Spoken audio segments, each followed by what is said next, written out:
You'll skip it. Where you was today?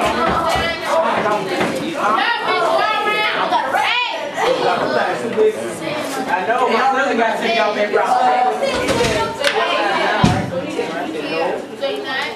Wait.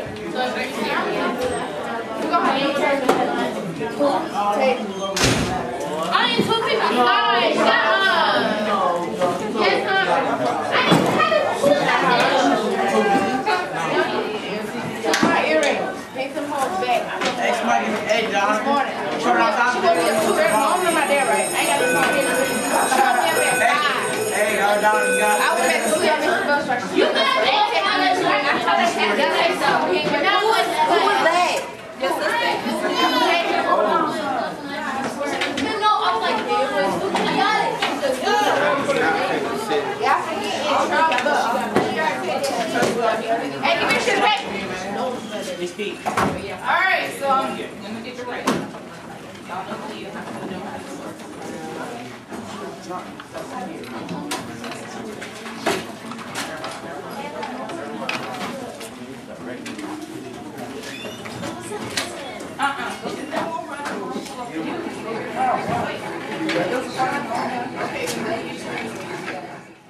I give them a minute to get seated, and then at this time I'm now writing on the board, you owe me a minute. And I put names of whoever does not have a pencil, a paper, and looking like they're trying to do the warm-up.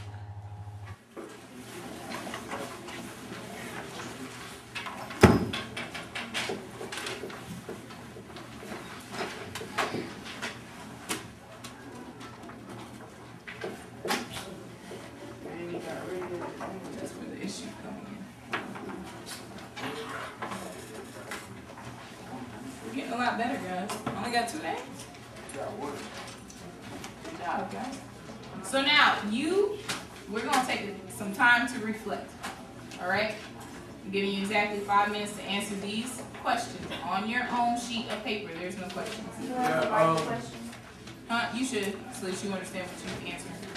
The question as an I is that the whole class or just Reflect upon yourself, and if you're saying, for everything, give me a reason, okay? So, for number 1, it says, I am proud of my behavior yesterday, okay? If you're saying, true, I am proud of my behavior yesterday because I did what I had to do. I came in, I sat down, I did my work. But my classmates, on the other hand, may not have. You see what I'm saying?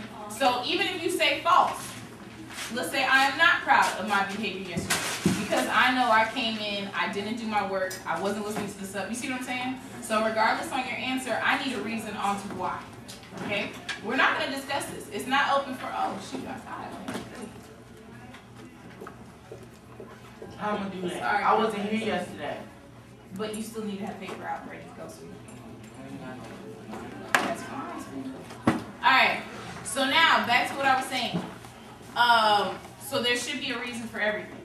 Okay? Even if your reasoning is, I'm sorry, I was not here yesterday, Miss E, I'm really not sure what you're talking about, then that's your reason. Okay? We got it? Understand?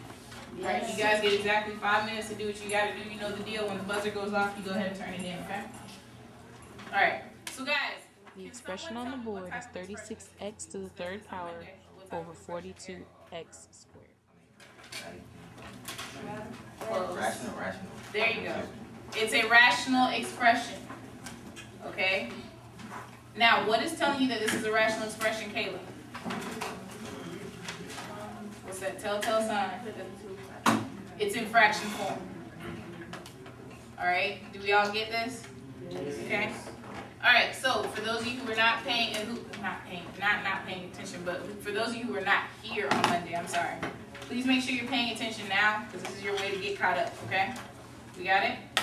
Alright, so the first thing that we're going to do is what? Cortez. Okay, Cortez says he wants to divide 6 into 36 and 42. Do we all agree? Yes. There we go. So let's do that. What's 36 divided by 6? 6. So I can cross this out and put 6? And then what about 42? 7. Okay. So we handled numbers first. Can I get rid of this negative for any reason whatsoever? Yes. How? Why would I get rid of it? I said, would I get rid of the negative? You said, yes, loud and proud. So why would I get rid of it? Yes. Because those are positive numbers. But this is the negative on the outside. So what is the only thing that can change a negative to a positive? Raise your hand if you know. What's the only thing that can change this negative to a positive? Raise your hand if you know. DeMarcus. What can change this negative to a positive? Doesn't two negatives make a positive? Two negatives do make it positive. So I'm saying, what would end up what would I need to change this negative to a positive if I wanted to change it? If it was to be changed, what would I do? Put a line in the middle. No, sir. What's the only thing that could force me to change this negative? Remember, you may not have to. I'm just asking. Huh? I don't even think you have to. There you go. Say it again, DeMarcus. I don't think you have to. You do not have to change this negative. Well, you guys are sitting here trying to find reasons to change it. What would be the reason to change it? Why would we change it? Exactly. Y'all do a lot of things where I'm sitting here like, why did they do it? Alright? So just because I ask you a question does not necessarily mean that we're supposed to be doing it or I'm leading you to do it. Sometimes I'm just asking you to see what you're thinking. Okay? Dylan. You don't change it to the same numbers, right? Huh? You don't change it to the same numbers, right? Yeah, it's going to stay with wherever it's at. Right now it's in front of both numbers, so it means this rational expression is a negative rational expression. Alright, so what am I going to write over here? Someone raise our hands, like Lamisha did. Very good. 6x cubed over 7x squared. Alright. Oh, thank you. Thank you very much. Benita, was that you? Who was that? It was Benita, right? Thank you, Benita, for reminding me about the negative. We are not done. Thank you, Cortez. So now, Cortez has stated that we're not done. Khalil, what am I going to do next? I got to subtract the exponents, okay? So I'm going to end up with Negative 6x. Khalil, go ahead. Negative 6x over 7. Negative 6x over 7, okay? Because right here, I'm going to end up with 3 minus 2, right? And then the result of this is going to go to the exponent. So I can put 6x, or I can put 6x with the 1 up there, right? You can, but realize that you kind of want to write it, you want to become a mathematician one day. Maybe not ultimately, but you want to speak as though you understand what you're doing. Now, if you want to do that, you would write it negative 6x over 7. You see what I'm saying? Just like we wouldn't normally just write 1x, even though we know that 1 is in front of your x's when they're by themselves, right? Yes. Okay.